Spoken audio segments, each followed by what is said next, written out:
En fait, le projet ici, le but, c'est des bandes riveraines élargies. C'est de s'assurer de capter toutes les matières qui pourraient se retrouver vers le cours d'eau avant que ça tombe dans le cours d'eau. Donc, on ajoute, ici, présentement, on va ajouter surtout des arbres, donc différents types d'arbres, dont Benoît Truac va peut-être vous expliquer un peu plus c'est quoi le projet, pour s'assurer de capter tous les éléments nutritifs que le sol qu'on va avoir, ou que le champ ne pourra pas capter dans le courant de la saison.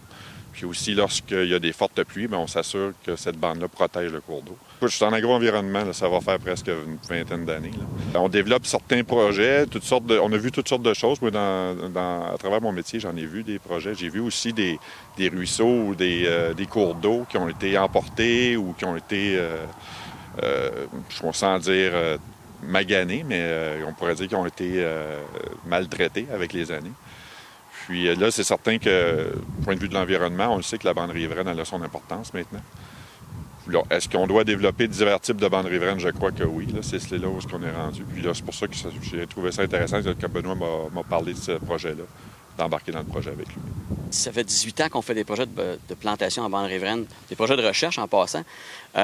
L'idée de ça, c'est l'aboutissement de 15 ans de travaux, 15-20 ans de travaux sur vers où on est rendu. Ce qu'on est rendu, c'est qu'on veut diminuer le nombre d'arbres plantés par ferme.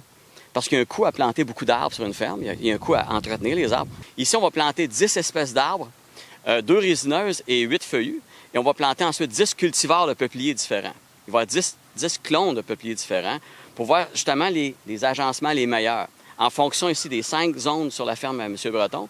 Puis il y a la même chose à Stratford, sur les 5 zones de la ferme à M. Osletler, qui est l'équivalent dans les zones froides. Fait qu'on va comparer une zone chaude fertile puis une zone froide fertile pour les mêmes arbres. C'est ça qu'on peut arriver à avoir un barème pour prédire, pour comprendre quelles sont les espèces les mieux appropriées, les mieux adaptées pour les types d'environnement où on travaille. L'idée, c'est de la recherche, c'est de comprendre le fondement de ça. Puis après ça, tranquillement, on élabore des balises pour tout le monde, pour les régions concernées. Puis là, ça peut devenir bien intéressant de le faire à une échelle grande.